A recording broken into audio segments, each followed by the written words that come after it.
Life's a game, the world's a stage, and we are merely role players. We're theatrical people, play role-playing games.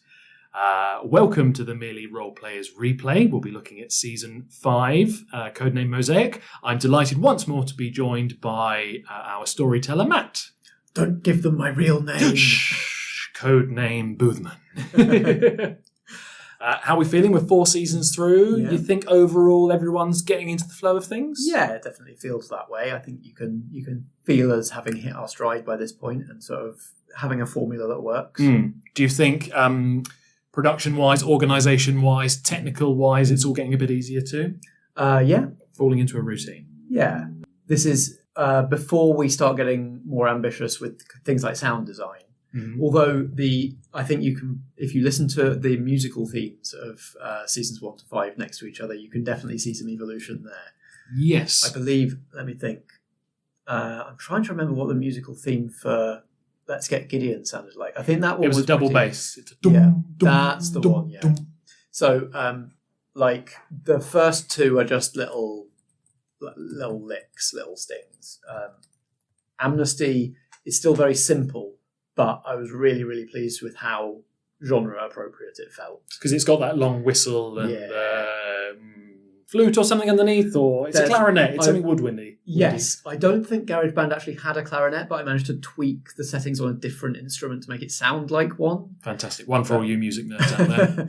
And then, so yeah, I think Gideon is quite sort of basic with that kind of walking double bass. But then this might be the first one where I started using loops, or that might be Parallax. I can't quite remember. This has got that synthy brass That's it. noise Yes. in it. Yes, there's definitely, I had started experimenting with the loops window for this one.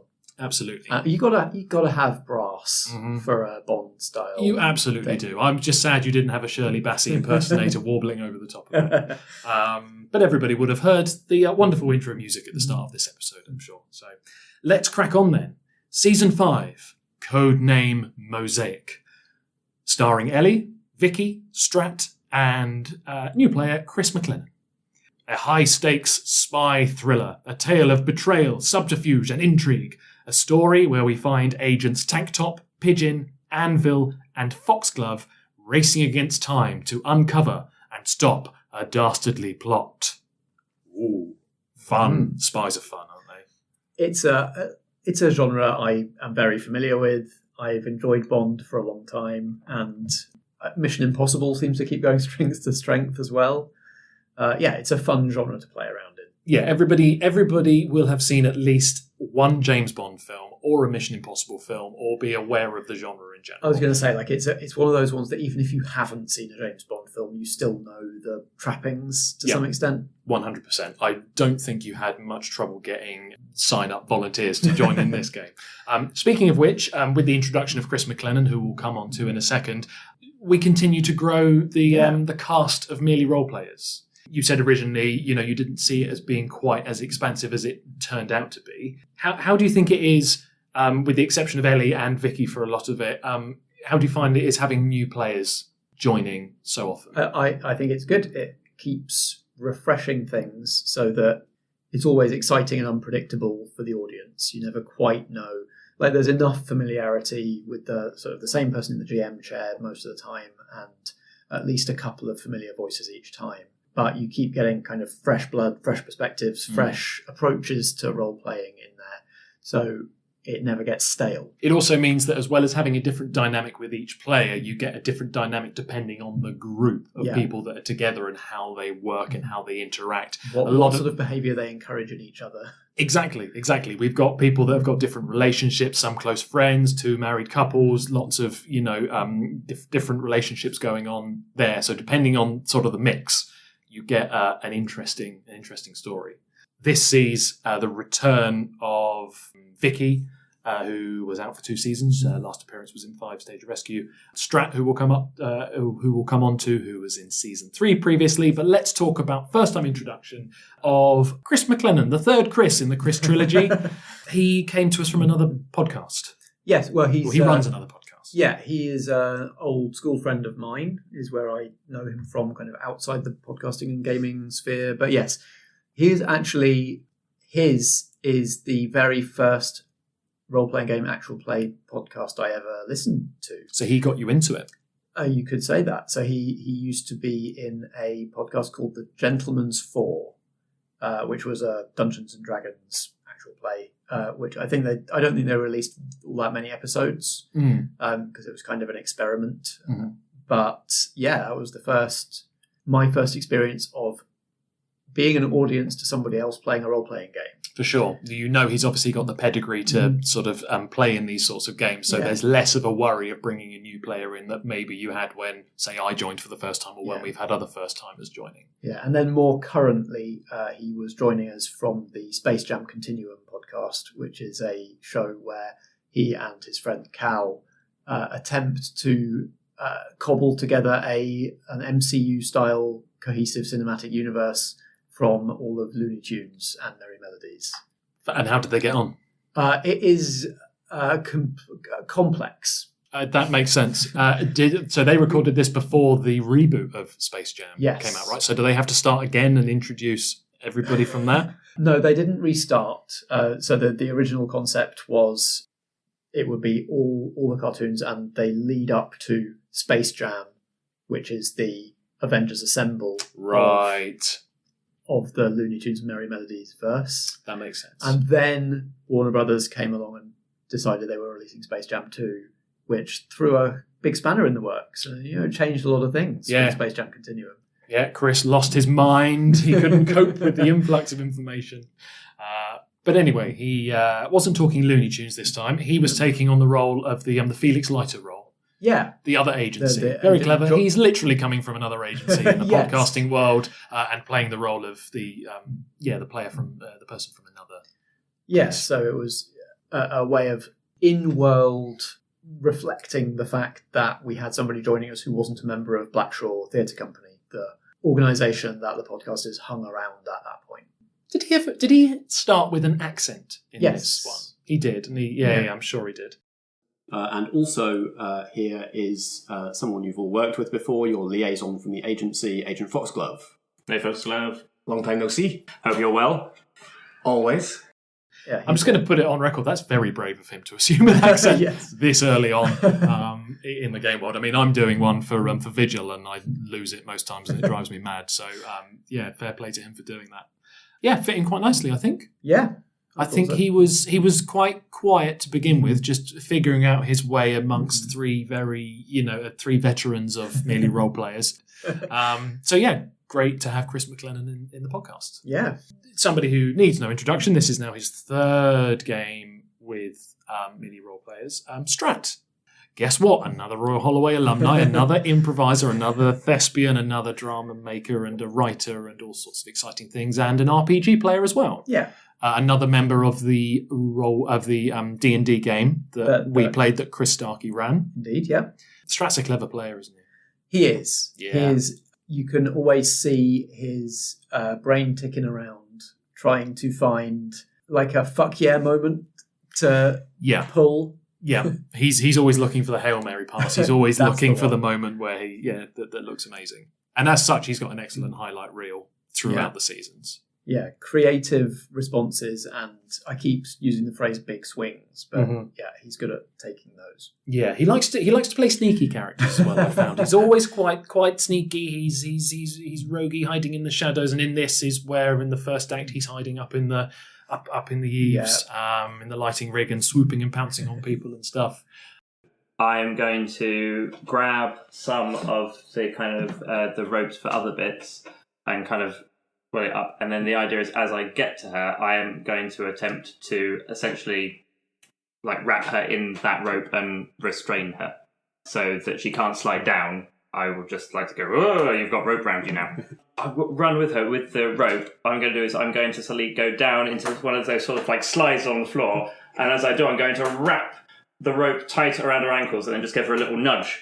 And so she's going to fall off and be hanging upside down by her legs in the wings.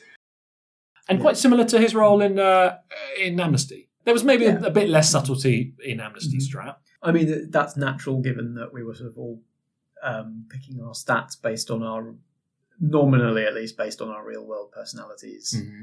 So yeah, it makes sense that he's sort of what he is encouraged to do by the game mechanics is similar across seasons. Absolutely. And he's enough of an RPG player and a writer that you entrusted him in a later season to design and run his own game in one of only 2 seasons that featured a guest GM. Yeah, I'm always happy to relinquish the chair when asked, because there's only those 2 times that I've been asked. So if you want to listen to Strat season, Cloud Skipper's Captain, I believe is season 8, 7? That sounds about right. Whatever it is, go through Spotify, go through Apple Music and find Cloud Skipper's Captain to listen to Strat's excellent season, which of course we will be talking about in this replay at some point. Let's move on then to the series itself.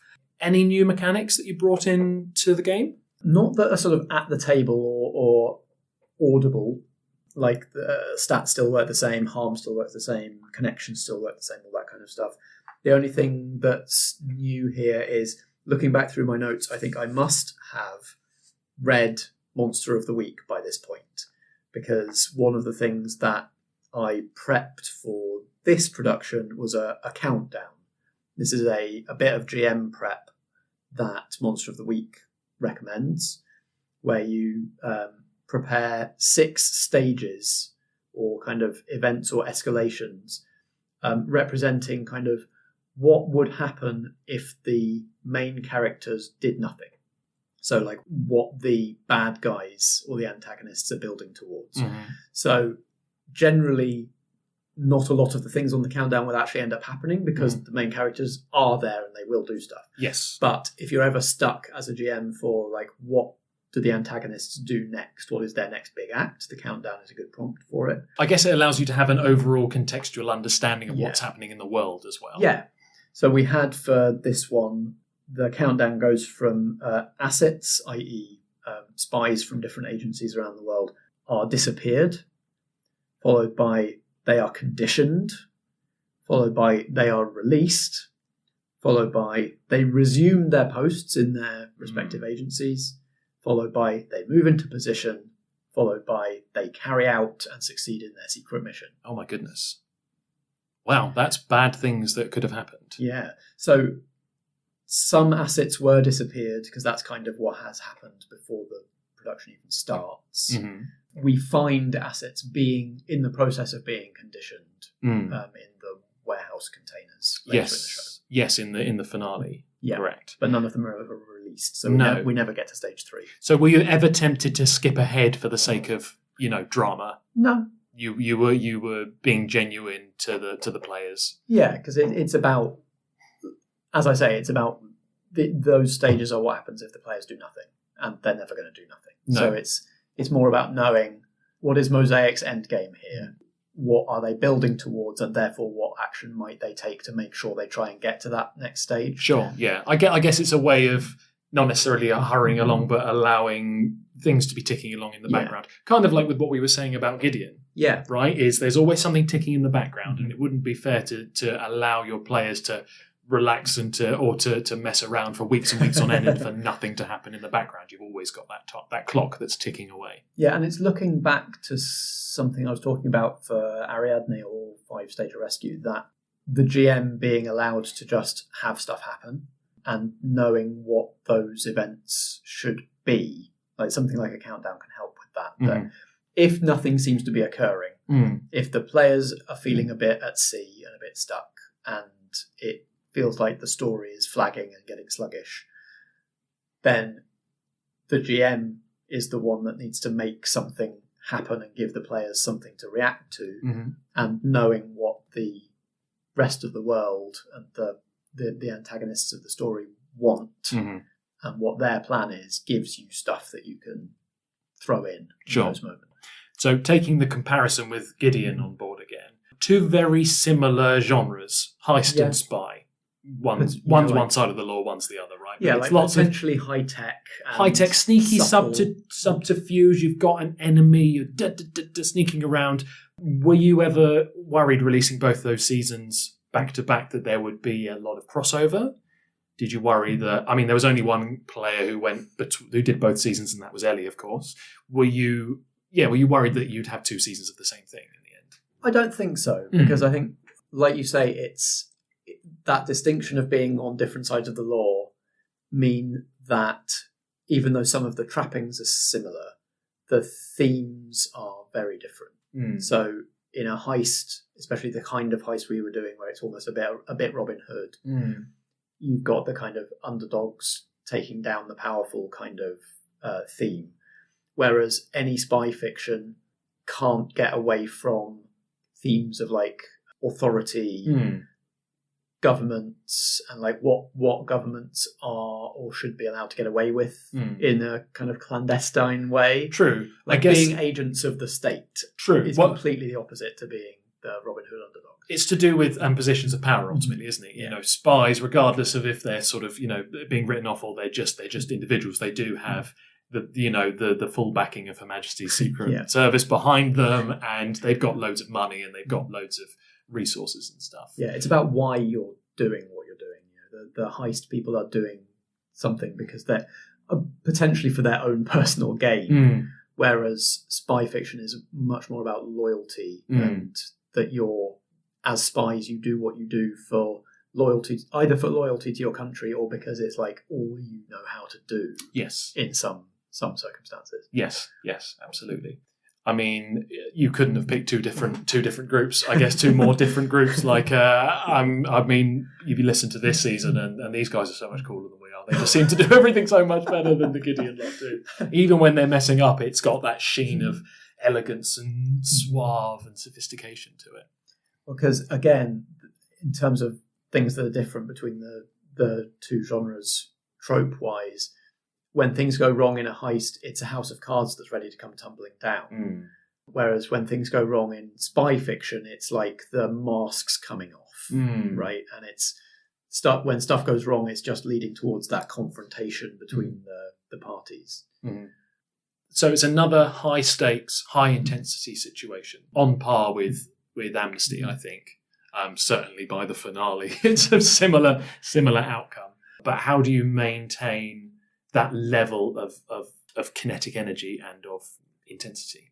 I think some of it is about like spotlight pacing, like when to switch between perspectives and when to switch between scenes and locations. Some of it is just about like the actions of the supporting characters and enemies in the scene, that when the antagonists are relentless, the pace picks up.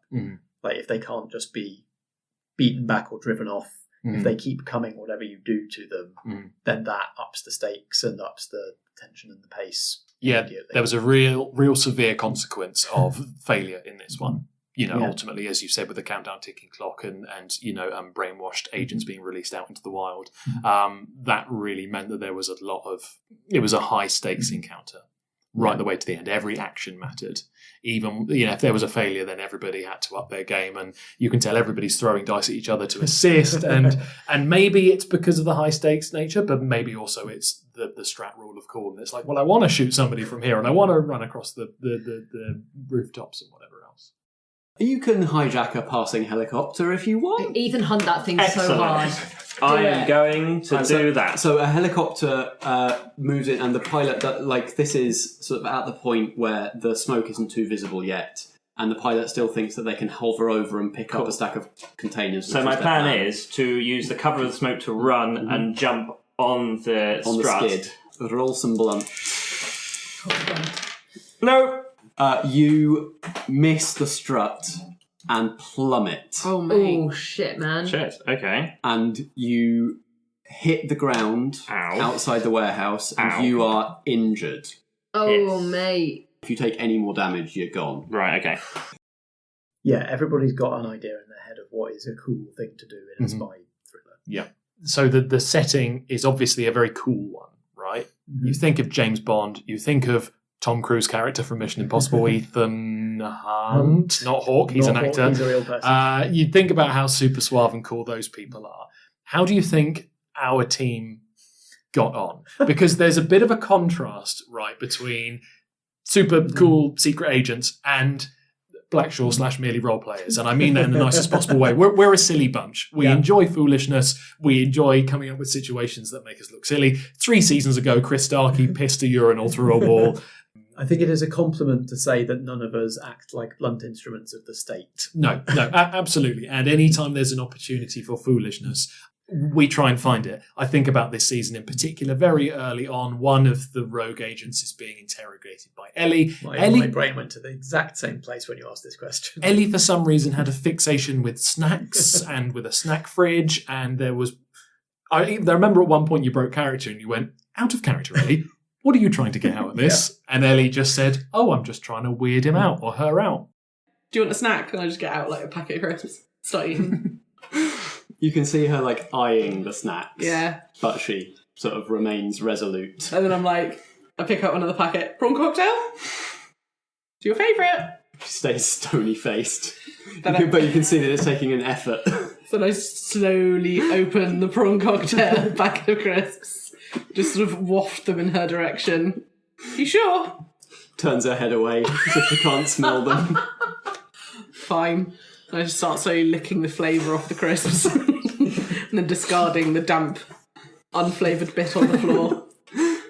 What are you doing? This is how I eat prawn cocktail crisps.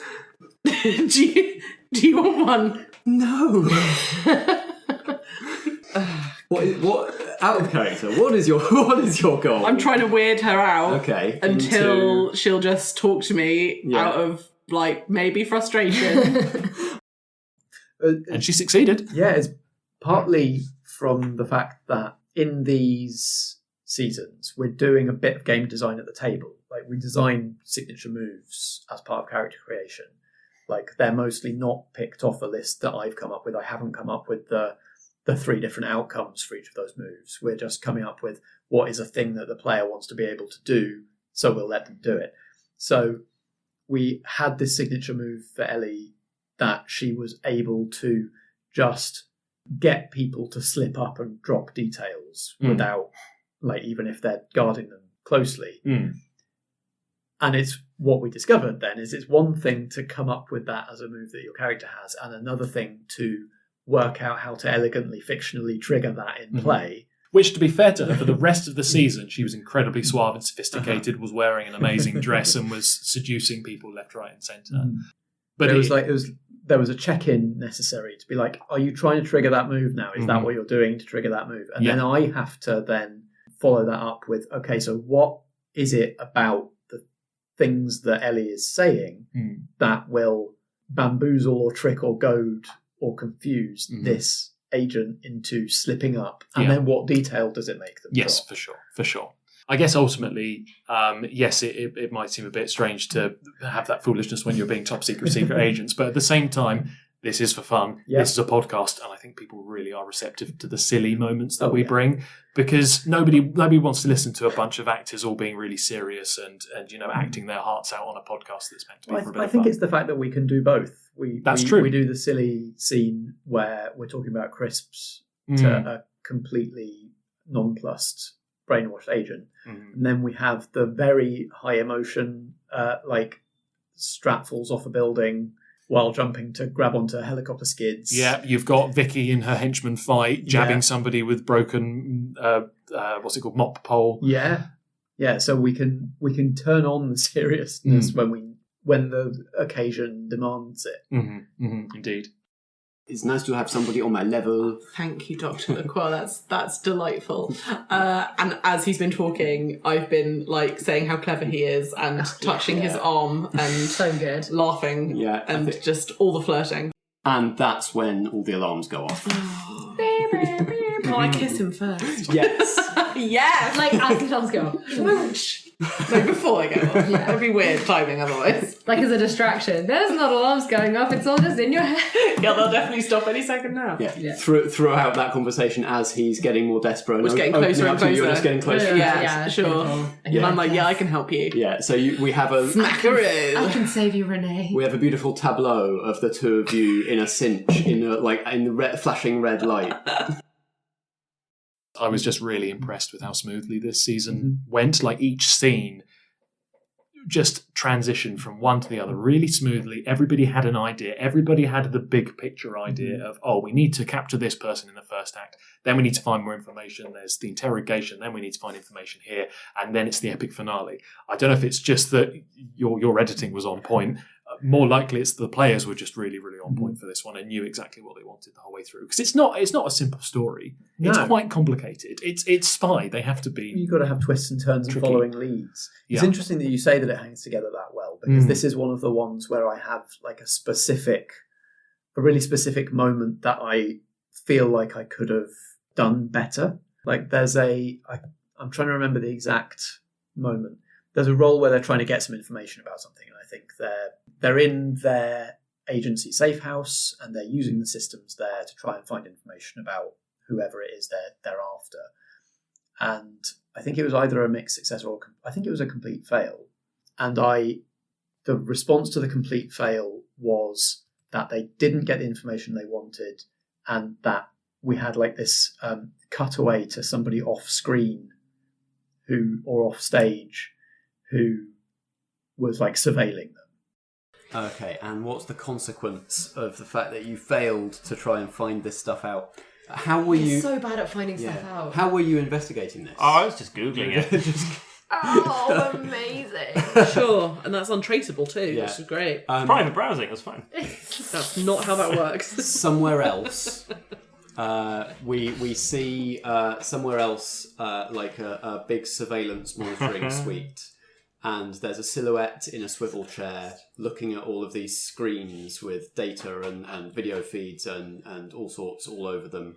And one of the screens lights up red with an alert, and the figure in the chair takes notice. And just looking back at that moment, listening back to that moment in the edit or looking back at it in prep for this, ever since then I've been like, but that was just the perfect moment for men with guns to burst in. Yep. It's partly one of the things that I have learned as I've gone on that I just didn't really have the mindset to do early on, is that the consequence of a 6- roll in Powered by the Apocalypse doesn't have to be a direct consequence of the thing that you were doing, right? So tap, tap, tap on the computer, roll a 6-. Something bad happens or something unexpected and disadvantageous happens. But it doesn't have to be because you were tap, tap, tapping on the computer. No. It can just be the bad guys found you in the safe house. They were coming the whole time. Yeah. It's very bad timing because you were trying to find this intel. Now you can't, and Yeah. you're being driven out of your safe house, and there's no safe place to go anymore. Because you've always got those clocks ticking away. That countdown Yeah. is constantly working, and at any point, like you say, if it doesn't make sense narratively for someone tapping away to then, the computer explodes, or you, Yeah. I don't know, you break your finger while you're typing or something. If that doesn't make sense, then of course lean back and check your notes and say, that SWAT team that are on the case to come and get you guys, those bad guys, of course they burst through the door now. They were on the way anyway. I mean, in the spy genre, it is never inappropriate for a squad of goons with guns to burst through the door. Absolutely. That's the whole point of the genre. Okay, so let's talk some more about style and the stylistic approach. And in this case, I guess it's more to do with like a time frame.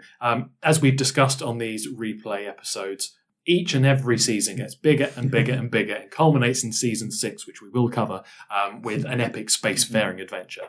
So we go from season 1, which is confined to a theatre, to then a theatre complex, to then a town, to then a country, and now sort of the world's the limit, right? Wherever you want to go, you can do it. Got to be a globe-trotting spy adventure. And it has to be, because if these guys are just fighting in the centre of London or in the middle of, I don't know, the hills in England somewhere, it's not very exciting. We want glam. We want Ellie to be able to walk through in her dress in the Burj Khalifa. We want to be able to see people skydiving and doing whatever else.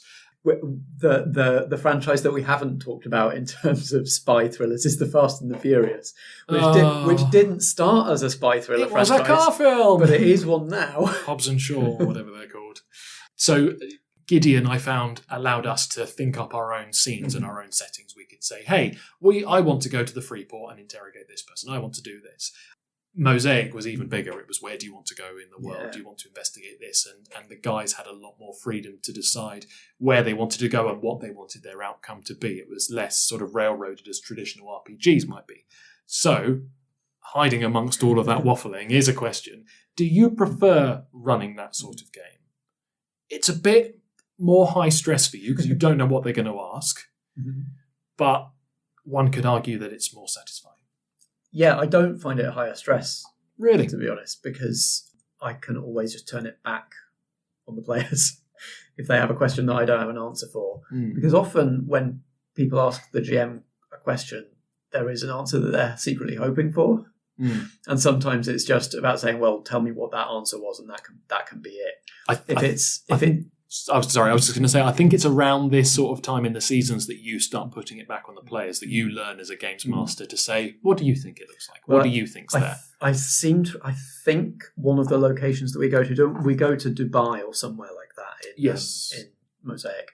And I think there was like a gather intel role, like where do we need to go next? And I think I just asked them, didn't I? I was just like, well, you tell me where it is. Where's a cool place that at least some of us at the table know enough about to set a scene in. And well, because we'll make it there. Then the pressure isn't on you to come up with the idea. It's on pressure of you and everybody to put your heads together and think, where's cool? Oh, I want to go to Dubai and go to the Burj Al Khalifa. I want to go to the Great Barrier Reef. I want to do, something cool. You get to decide together. Yeah, and it flips the script on the idea that the GM has planned everything out in advance, and the players are just like scratching the panels off the adventure to find out where the next location is. We're deciding together where the next location is. Collaborative play. Yeah. Learn to play together, just like when we were children. Everybody play nicely together. Okay, so you're high-flying theatre producers. You have a nice suite with an amazing view in the Burj Khalifa. Wow, the arts really does pay. Yeah. Speaking of stylistic approaches, let's open the floor up to the cast. We have a question from Agent Pigeon herself, Ellie. Hello, Matt. It's Ellie from Mosaic and several other series from MIDI Roleplayers. This series felt very filmic, particularly during the fight scenes. Was that inevitable, based on the spy genre, influenced by James Bond and so on? We were all looking through a camera in our minds. And how do you feel about filmic description in roleplay games? Thank you and goodbye. I believe that Ellie reads my newsletter and knows that this is a question that will let me get on a hobby horse. Fantastic. Right, everybody get comfortable, go put the kettle on. Matt's on his horse now. Off you go. Oh, I have to be really careful about this because I don't want to dunk on anybody else's style. Like, I don't think the way that we do podcasts is the right way and other people are wrong. But it's just different. It's just different. And you won't be singling anybody out in particular. No. So feel free to speak. So, first part of the question, yes, the genre is cinematic. And, when we think about Bond, you'd be in the minority if you weren't imagining the films. And, when we talk about all the touchstones of the genre, it's cinema. So obviously we're sort of thinking in cinematic terms, in terms of the big locations and the big set pieces and the action and that kind of thing. In terms of cinematic description in role-playing games and in actual plays, it's something that other productions do use, to the extent of actually setting the scene by saying the camera shows X, Y, and Z. We see a pan across or a close-up. Cut to, zoom in on. Yeah, exactly. Using all of those kind of camera terminology terms, which I think is a valid approach, but just personally as an audience member, it knocks me backwards out of the action because I find that I'm imagining a screen instead of imagining myself like immersed in the action. Mm-hmm. And it just feels like it's extra unnecessary verbiage. Like, instead of saying we open on a shot of the Niagara Falls pouring over the cliff, you can just say the Niagara Falls are pouring over the cliff, and it's fewer words, and it gets you into the action faster, and you're not imagining the border of a cinema screen around the action. Yeah. You're just fully in it in your imagination. So it's not a technique. Let's put it this way. It's not a technique that I will ever use. I don't think it's a completely invalid technique, and it seems to work very well for a lot of people. And it is true that, like, film and cinema are kind of the lingua franca of a lot of people's storytelling. Like that is the form of storytelling that a lot of people are most familiar with. And so it can be a way of familiarizing and kind of keying into like activating people's imagination in a way that they're used to. Mm-hmm. But I think it also feeds into the idea, which I don't think is good, that cinema is like the end goal of all storytelling. That's fair. So there's always like when a great book is published, a lot of people's reaction is, I can't wait to see a film of this. When a great comic is published, people are like, this would be amazing as a film. You know, when a great game is published, well, less so with games because film adaptations of games most of them are pants. Famously pants. But there is this sense that whatever medium, audio dramas, it's starting to happen with audio dramas that Netflix is doing big screen adaptations of them. Yeah, like sometimes the comic or the book or the audio drama can be the finished product, and it doesn't have to just be a storyboard for an eventual film. The film doesn't have to be the end point. So that's my rant. That's me on the hobby horse that I'm sure Ellie was trying to provoke me onto. Thank you very much for joining us at Merely Roleplayers TED Talk. Matt Boothman is available for other talks. No, great, that's fair enough. You're very passionate about it, and I totally agree. It can feel forced if you use that sort of filmic language to describe what people are seeing. It's like the GM has got his hands clamped around your head and is saying, look here, now look here, rather than allowing you to figuratively search yourself. Right? Yeah. It's kind of like the analogy I made in a past episode about if you overly describe things, if you go into a room, you say, you see a car, the car is red and it has a V8 engine and 5 cars and a scratch across the... Don't need to know all that. Say you can see a car. Everybody will picture a different car, but they get to see something themselves. They have agency to see what they want to see. Same way, if you say, cut to a shot of Niagara Falls, slow zoom in, and then you notice somebody who's climbing along the banks and we cut quickly to their exhausted face...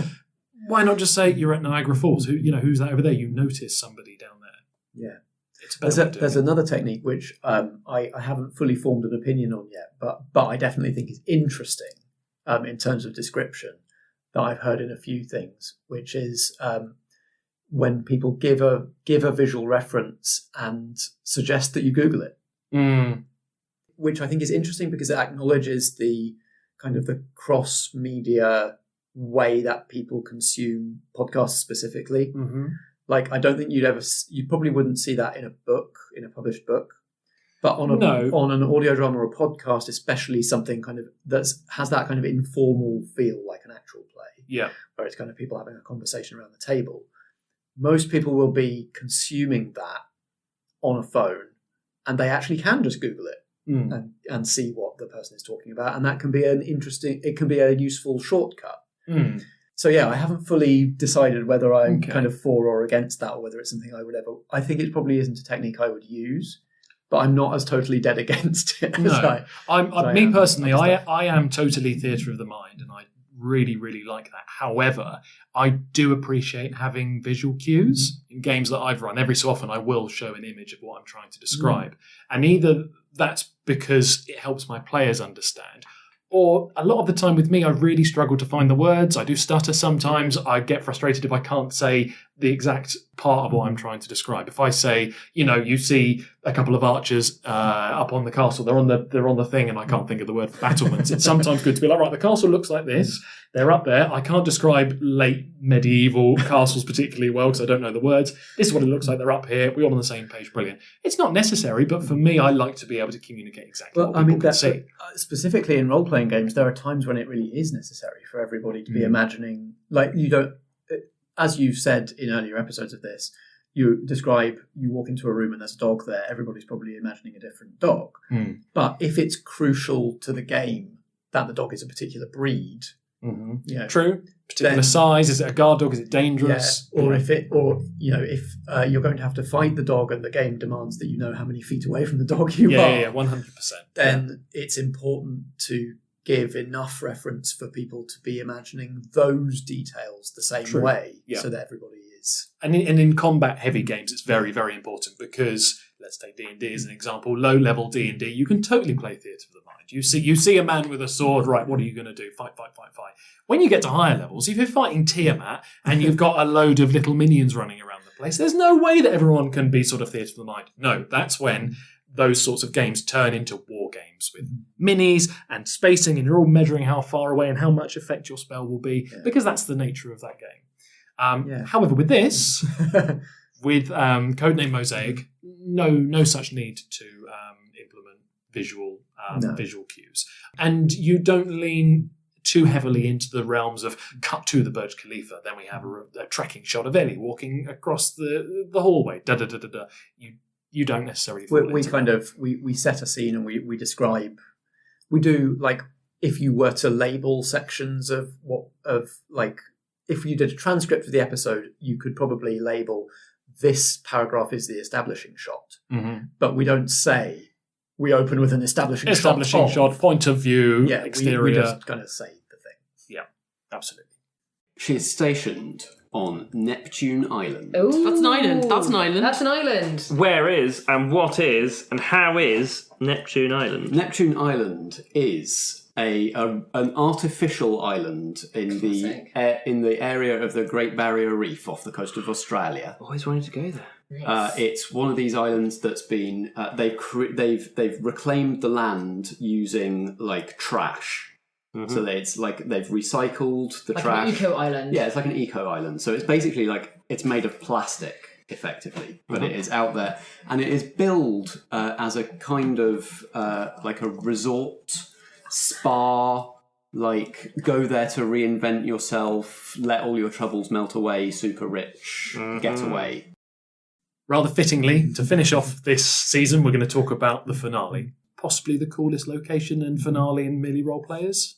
Maybe up to this point, I don't know, maybe I'm not being fair, but Neptune Island, an artificial floating island in the middle, or just off the coast of Australia in the Great Barrier Reef. Yeah. Proper Bond, sun, sea, sand. We've got our agents infiltrating from all different locations. Yeah. We've got a skydiver. We've got someone coming in on an unspecified sports car. We've got Strat scuba diving for some reason, I believe. And you can just picture everybody getting out of the water, landing from the skydive, stepping out of the car and unzipping and just having the tactical combat vest underneath, or a tuxedo, or in Ellie's case, an amazing floor-length dress that she described. Just so cool and so classy. I think it's such an amazing finale. I'm a big fan of this series. We've just got to roll all of the possible spy finale locations into one. So, Neptune Island has a casino and a eyeglass hotel and a secret lab and a weird warehouse full of brainwashed agents. And of course there are helicopters everywhere. And of course there's place for your sports car. Of course all of this is happening. Yeah, I feel that this was very much a game of two halves. Mm-hmm. First half, we established lore, we established story. There were conversations about, there was interrogations, conversations. Second half, acting it out. I even remember there's a point in the story where you say, are we ready to do this? Because I think you kind of were very much aware there'd been lots and lots of planning, and I think you were ready to really, see it all through. Yeah.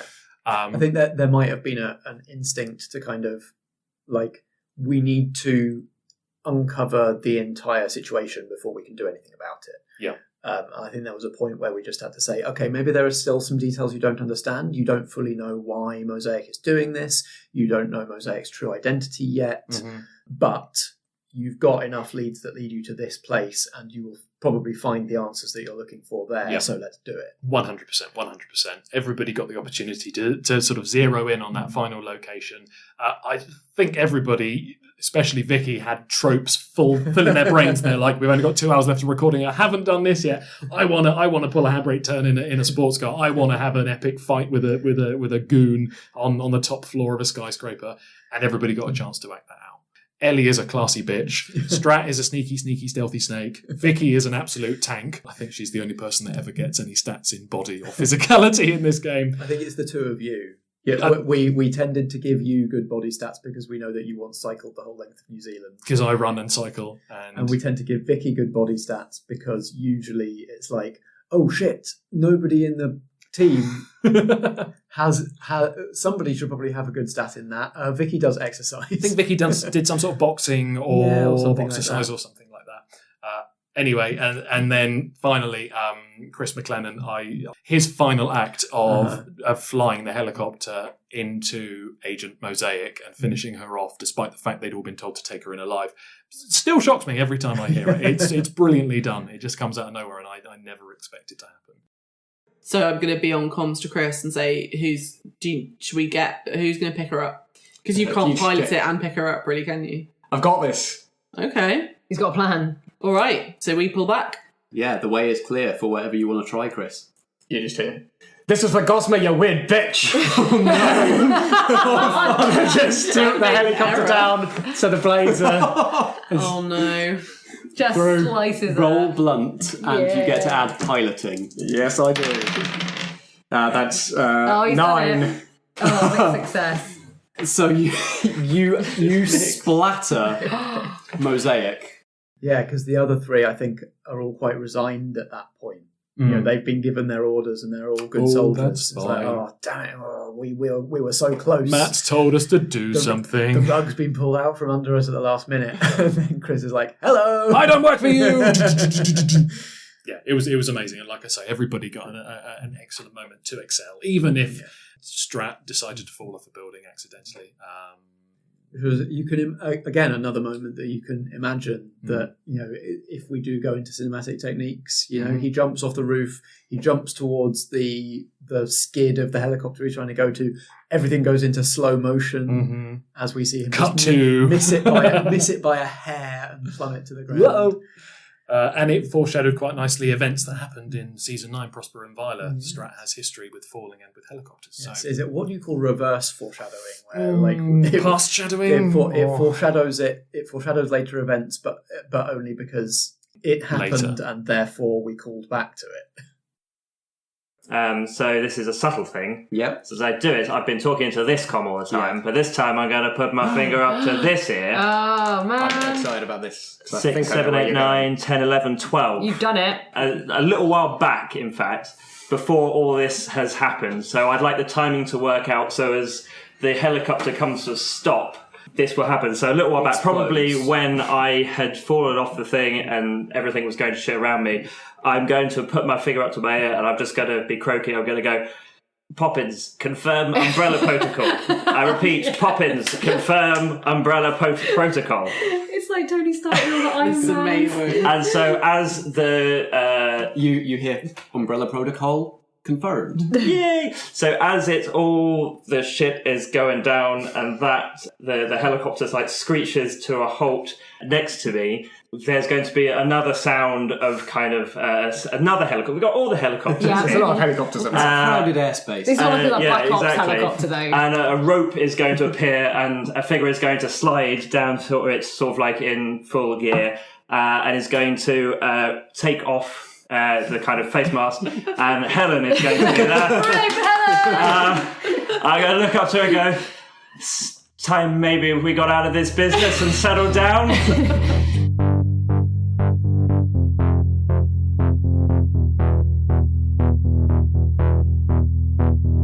Okay, Matt, let's finish off Season 5, Codename Mosaic, by doing your statistics. Do you mean Codename Mosaic? Codename Mosaic, that's right. Let's do Matt's stats. So, talk us through the stats on this one. So the stats for Codename Mosaic were suave, subtle, smart, and blunt. All quite self-explanatory. I think so, and I really enjoyed that blunt breaks the pattern, breaks the S's pattern, because that's what blunt does. That's true. And you were really looking forward to everybody guessing what the last S was, wouldn't you? You're like, blunt. Your scores, once again, are +2, +1, 0, and -1. We have enlisted the help of Agent Tanktop, also known as Strat, who's going to give you your scores. But let's start with a guessing game. Where do you think your scores will be given? I think the 2 is going to be in smart, not to toot my own trumpet. I think the minus score, if it was me doing it, I might be torn between suave and blunt. But I think I'll put it in blunt. And then I'm struggling with the 1 and the 0. suave and subtle. Put your head inside the brain of Strat of Tank Top. What does he think? I'm going to go straight down the line. So smart 2, suave 1, subtle 0, blunt -1. Okay, I can tell you, Matt, that it's a clean sweep. Huzzah! 100%. Strat has given you smart 2, suave 1, subtle 0, blunt -1.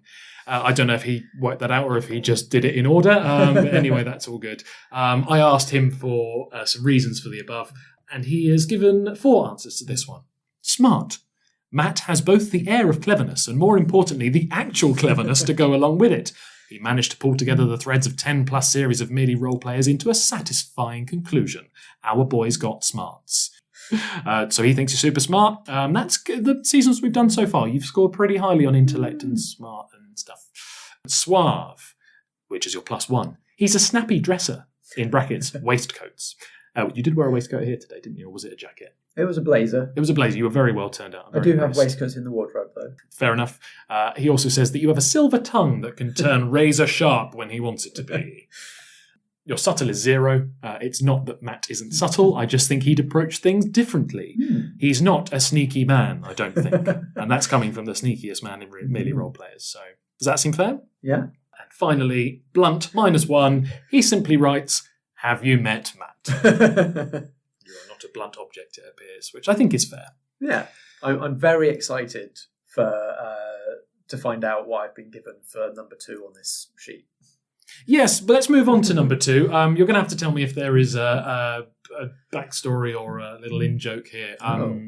The question is, what would Matt's code name be? We obviously have Anvil, Tank Top, Foxglove and Pigeon. And later Banks. And Banks, of course. Also part of this season, though not a player. Poppins Protocol, shouts out to Helen there. He's given you code name Copper Pot. What does that mean, please? I don't think there's an in-joke there. Okay. I mean, you like coffee, don't you? That is true. Proper cup of coffee in a proper copper coffee pot, Yeah. maybe? Anyway, codename Copper Pot. So you are the smart and slightly suave agent. So presumably you've got maybe like a Q role. Yeah, doing all I thinking can go for gadgets. 100%. Finally, what would your signature spy move be? He has given you a move called Read the Room. Roll plus smart. On a success, your intuition tells you exactly what a person will do next. It allows you to avoid a bad situation, counter an attack, etc. Exciting. And Strat's done, it shows that Strat has done Powered by the Apocalypse game design before, because he's designed a whole smart move. I think he's going to take your system and add some more things to it. So you are a smart and suave secret agent, codename Copperpot, with your Read the Room ability. You happy? I am happy. Fantastic.